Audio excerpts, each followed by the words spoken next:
Sing me the songs I delighted to hear. Long, long ago,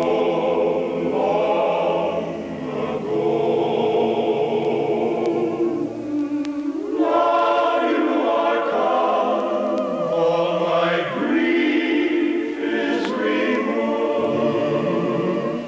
Let me forget that so long you have roamed. Let me believe that you love as you loved long, long ago.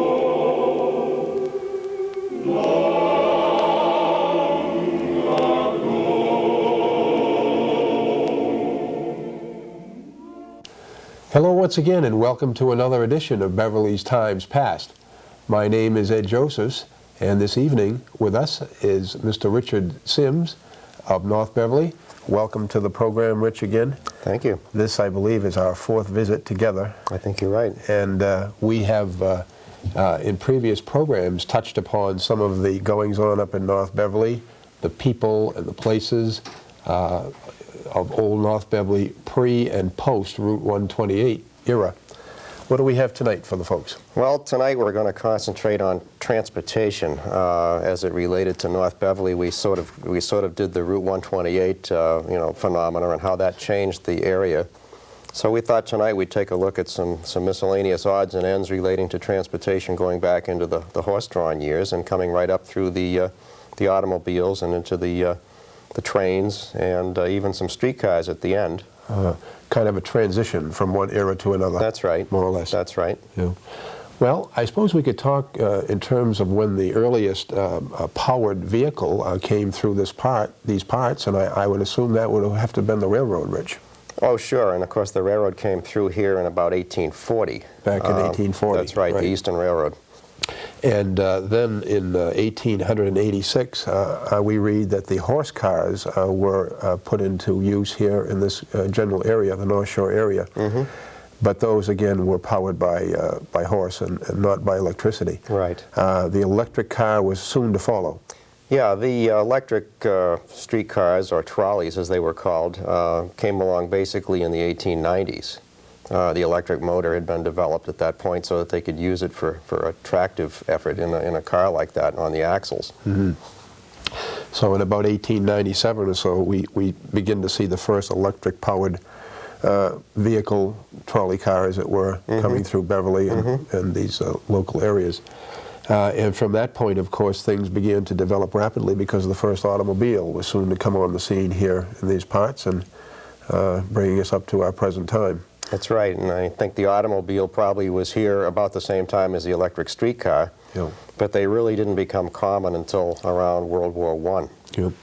You know, it seems really fascinating to me to realize that all of this that we're talking about has taken place within 100 years. Oh, that's right. Of our civilization. That's right. All of this so-called modern convenience, sure. Or conveyance, as it were. Sure. My father was born in 1888, and so he saw all of that, and he only died about 12, 14 years ago.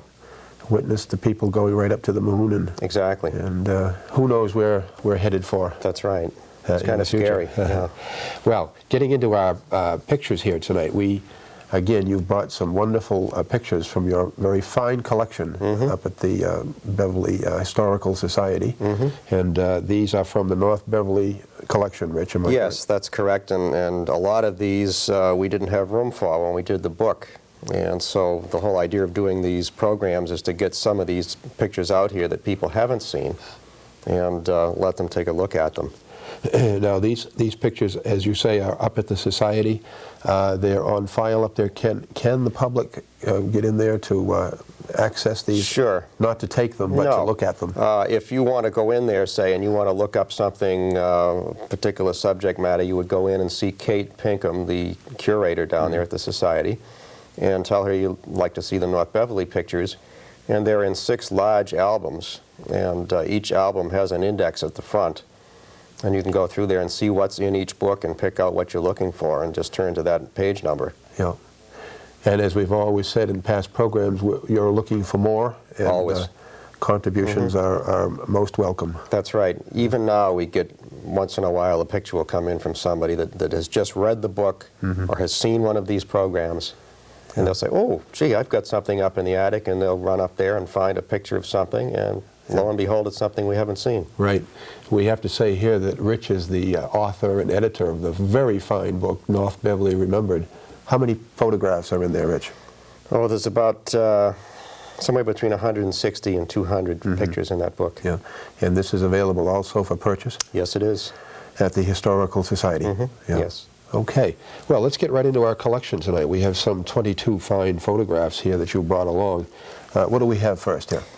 Well, this first picture shows a school barge or omnibus, and this predated the present school bus, obviously, and was a horse-drawn wagon with a body, sort of an enlarged, well, I guess a stagecoach, you might say, is what it looks like, only the entrance is at the rear instead of in the side. And this particular one is shown up on Dodge's Row, approximately opposite number 200, which was the Dodge farm. And it's picking up school children, taking them down to the Bass River School, which was on Conant Street. So because we know that this is after 1906, because until 1906, the Dodge's Row area had their own school. And the kids would have been going in the other direction. They would have gone in the other direction, and not very far at that. Yeah. Yeah. Now, these were called omnibuses. Omnibuses or barges, I've seen them called both. Lots of hotels used these to take people that were staying at the hotels from the train depot to the resort or to the hotel. You know, sort of like, again, a stagecoach or a tally-ho, that sort of thing. And this, of course, was very popular before the advent of the trolley car. Sure. Even the horse-drawn car. That's right, horse because this was independent, could go anywhere, whereas the horse car had to go where the track was. Surely. Okay. Well, let's move to our next photograph here. And what do we have? Well, this is so typical of the rural nature of North Beverly as it was at the turn of the century. And now even this picture, though it's dated about 1935, could have been any time, really, in the North Beverly scheme of things, because North Beverly was all farms up until World War II. And a lot of that farming, even in the motorized era, was done with horses. Certainly Lester Gasper is one that comes to mind, but this picture shows Willard Riva and Virginia Clark, who I believe we've seen in one other program, yes. out in their cabbage field.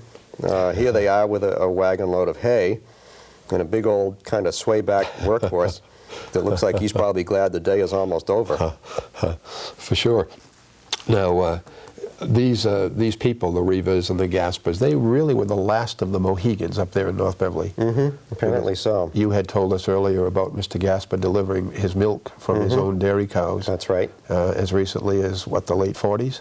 Oh, well, into the 50s. 1950s. Into the 50s, yes, because I think he belonged to a conglomerate. I think there were several farmers that pooled their milk and sold it under a regional corporation. Yep. And they all pooled in their milk supplies to this. But see. he was running that well into the 50s. Yeah. With his Goodyear tires. With his Goodyear tires on that wagon to give it that automobile ride. Pulled by old Sam the horse. And by the way, his property is now the Hannah Village. The Hannah Village, that's correct. Yeah. Okay. Well, again, this is how it was before. That's right. This is so typical of that era. Yeah. And you're absolutely correct when you mentioned earlier about North Beverly really changing drastically after the go-through of Route 128. That's right. After the war, when that highway went through, the entire complexion changed from rural agricultural to a real high-tempo shopping mall, electronics, corporations, what with Bomac. Yes. All those which were brought in by 128. Right. Thank goodness we have these nice pictures to remember, really. Indeed. Yeah. And while we're thinking of it, we should be giving some credits for the people who brought these to the society. Yes, we should. The first picture was given over to us by Mrs. Clifford Baker, I believe. That's right. This one, Rich, is... This is from the Gary Thomas collection, and he had several prints that he brought down to us again after quite a period of time after the book came out.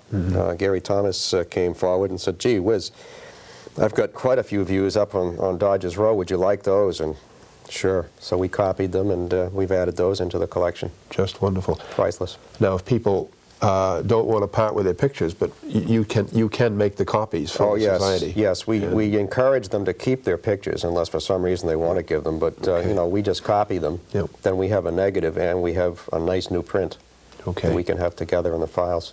Okay. Next up, we have a photograph taken by one of the more famous photographers of his day, and I think perhaps of any age, Mr. Benjamin Conant, Rich. Yes, he took an enormous number of photographs, glass plate negatives, around the turn of the century up in the Wenham and North Beverly area. And I believe all of his collection, or as much as is known of it, is now at the Wenham Museum under the care of Mr. Harold Boothroyd. Yes. And little by little, they're making these marvelous views available. Harold was telling me that there are some 4,000 to 5,000 pictures in the collection, all of which are presently at the Historical Society in Wenham. Yes, they have their own room, I believe, that these pictures are in. Yes, yes, and Harold is doing a wonderful job in bringing to life all of Mr. Conant's collections, all of his Sure. wonderful pictures. That's right. He actually started down in, as we see here on the screen, down in Beverly on Park Street, and he did some photography down at the Woodbury Shoe Factory. Rumor has it that one of his family worked there, and that probably interested him to come down into that area to take some pictures. And then you're right when you mentioned that he went up through North Beverly and took some nice pictures of Wenham Lake, and then spent most of his time, however, in Wenham and Yes. its environs. Yes. Yeah. So here we have. This is a little boat on Wenham Lake, and it's kind of unusual in that it's not the typical little dory with oars, but it's a little side wheeler, and you can see the paddle wheels under their little paddle boxes. It's almost a miniature of the type of boat that used to run on Lake Winnipesaukee and so many other places, the big paddle wheel steamers. This, however, is not steam. It looks as if, to me anyway, that it's powered by a hit-or-miss gas engine.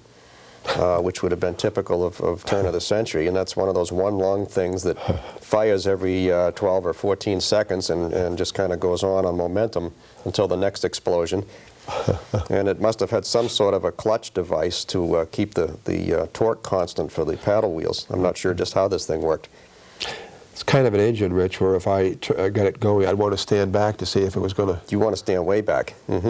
And these things were noted, at least on farm implements, for jumping around quite a bit.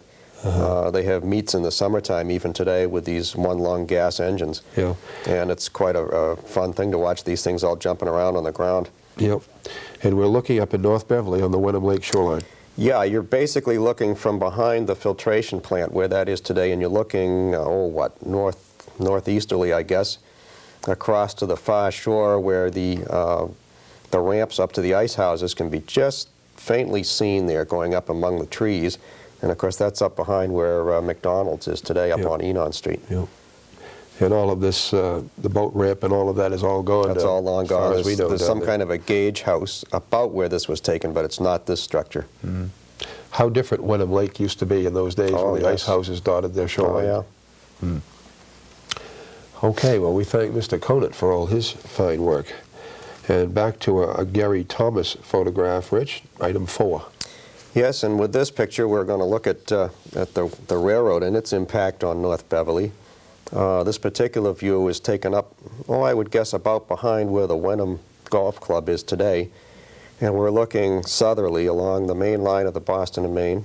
And back in this era, when this was taken, I would think around 1900 or so, this was double track. Today, beyond this point toward Newburyport, it's single track. One of the tracks was removed in the early 1950s. And this view is interesting because it shows a lot of things. You can see way over in the center background the area around Dodge's Row, and in the far background is the old Salem Reservoir. And you can see the back of the Dodge farm at 200 Dodge's Row. And between there and us, where we're looking from this little hillside here, There's absolutely nothing but fields and woods, and it's all farmland. A fine example of what we were talking about earlier. Exactly. This is the rural face of North Beverly as it was at the turn of the century and well into this century. Yeah. And did we mention that the depot probably can be seen up in the upper right-hand corner? If you had a magnifying glass, you could probably look down there in that upper right corner and you could see North Beverly Depot. Yeah. That's right. Okay. Again, Gary Thomas, we thank him for that. Incidentally, Rich, we did mention, I believe, the first trains came through these parts about 1840, and that really changed the method of travel. Oh, sure, because you could go to Boston in a matter of, half an hour, 40 minutes? Yep. Instead of, an hour and a half or 2 hours by stagecoach. Yep. Sure. People became much more mobile at that point in time. Indeed. All righty. Item number 5 from the Richard W. Symmes collection, I might add. Yes, and this picture, I've seen this in several places, and I had a view of it, and somebody else, Hazel Robertson, came up with the same view. So we don't really know who took it, but it shows an express train coming across the Dodges Row crossing going northbound around 1910.